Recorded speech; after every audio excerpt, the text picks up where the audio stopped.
Friends எல்லாரும் நல்லா இருக்கிறீங்களா? இன்னைக்கு நம்ம நடவு நட்டு அறுவடை பண்ணி முடிக்கிற வரைக்கும் என்னென்ன வேலைலாம் இருக்குது அப்படின்னு சொல்லிட்டு வீடியோவை வந்து போட்டிருக்கோம். ஸ்கிப் பண்ணாமல் பாருங்கள்.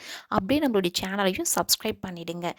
நாற்று விட்டு ஒரு 25லேருந்து 30 நாள் போல் நம்ம கண்டிப்பாக நடவு போட்டே ஆகணுங்க. அப்போ தான் வந்து நல்ல ஈல்டு கொடுக்கும் அப்படின்னு சொல்லுவாங்க.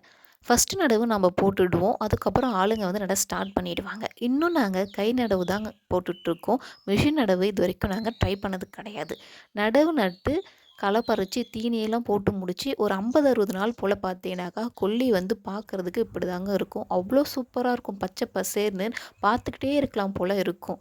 இப்போ வந்து பார்த்திங்கன்னா பாருங்கள், கதிரெல்லாம் எப்படி போட ஆரம்பிச்சிருக்கு, மடியுமே பிடிக்க ஆரம்பிக்குது பாருங்கள். இந்த ஸ்டேஜில் பூச்சி தாக்குதல் நிறையா இருக்குங்க.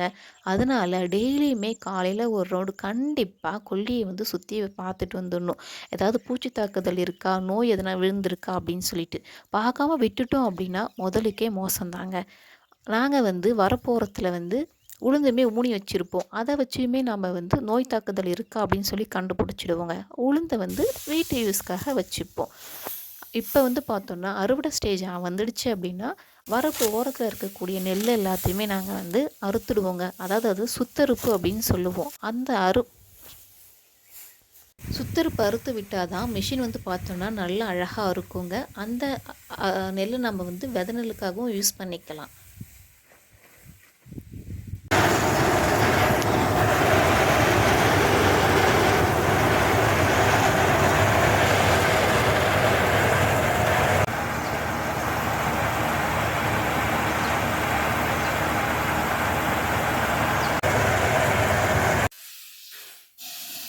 அறுத்த நெல் எல்லாத்தையும் இந்த மாதிரி ஒன்றா கொட்டி காய வைக்கணுங்க. காய வச்சு எடுத்துகிட்டு போனோம் அப்படின்னா தான் நமக்கு விலை போடுவாங்க. இல்லைன்னா விலை வந்து கம்மியாயிடும்.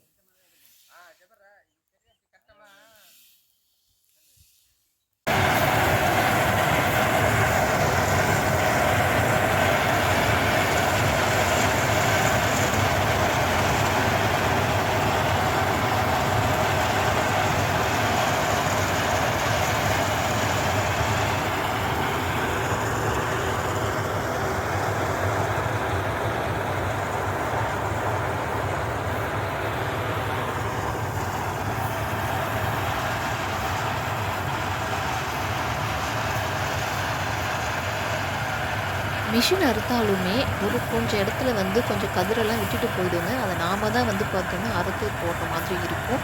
அதனால் மிஷின் பின்னாடியே நம்ம வந்து வேலை செஞ்சுட்டே தான் இருக்கணும் கொஞ்சம் நேரத்துக்கு.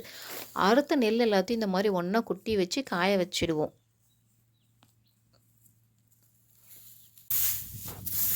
அறுத்து முடிச்சதுக்கப்புறம் அந்த வைக்கல் எல்லாத்தையுமே இந்த மாதிரி 2 நாள் போல் காய வைப்போங்க திருப்பி விட்டு. ஏன்னா இதுதான் நம்மளுடைய மாட்டுக்கு வந்து ஒரு வருஷத்துக்கு தேவையான வைக்க. சப்போஸ் நமக்கு அதிகமாக கட்டு வந்துச்சு அப்படின்னா அதை நாங்கள் விற்றுடுவோம். இப்போ நல்லா காஞ்சதுக்கப்புறமா மிஷினை வர சொல்லி கட்டு உருட்டி வைக்க போகிற மாதிரி போட்டு அதை நல்லா கவர் பண்ணி வச்சுப்போங்க. மழை பெஞ்சாலும் எதுவும் ஆகாத மாதிரி. பாருங்கள், இப்போ மிஷினை வர சொல்லி கட்டு வந்து உருட்ட சொல்லியாச்சு.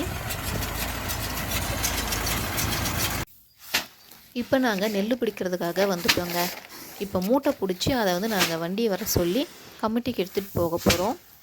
வீட்டுக்கு தேவையான நெல்லை வந்து நாங்கள் வந்து வச்சுப்போங்க. ஏன்னா இப்போ அரிசி விற்கிற விலைக்கு கடையிலலாம் வாங்கி சாப்பிட முடியாது. அதனால் நம்ம வீட்டுக்கு தேவையானதை நாம் வந்து எடுத்து வச்சுக்கிட்டு மீதியை தான் நாங்கள் விற்போம். பாருங்கள், சாக்கு சணல்லாம் எடுத்துகிட்டு வந்தோம். ஆனால் கத்தி எடுத்துகிட்டு வர மறந்தாச்சு. அதனால் கல்லை வச்சு இப்போ வந்து அந்த ஒயர் மாதிரி இருக்கிறத கட் பண்ணி அதை வச்சு இப்போ நாங்கள் மூட்டையை வந்து தச்சிட்ருக்கோங்க. விவசாய வேலைக்கு வந்து பார்த்தோன்னா இப்போல்லாம் ஆட்களே வரமாட்டேங்கிறாங்க. ரொம்பவே கஷ்டமாக இருக்குது. இப்போ மூட்டை பிடிக்கிறதுக்குமே நாங்கள் ஆள் வந்து கூட்டு பார்த்தோம். ஆனால் வந்து ஆளே எங்களுக்கு கிடைக்கல. அதனால் வந்து நாங்களே வந்து செஞ்சுக்கிட்டுருக்கோம். கஷ்டமாக தான் இருக்குது. ஆனால் என்ன பண்ணுறது, நம்ம வீட்டு வேலையை நம்ம செஞ்சு தாங்க ஆகணும். மூட்டைலாம் பிடிச்சி முடிக்கிறதுக்கே வந்து பார்த்தோன்னாக்கா சாயந்தரம் போல் ஆயிடுச்சு. ஆனால் எங்களுக்கு இன்னும் வேலை முடியல. இன்னும் எங்களுக்கு மூட்டை பிடிக்க வேண்டிய நெல் நிறைய இருந்துச்சு.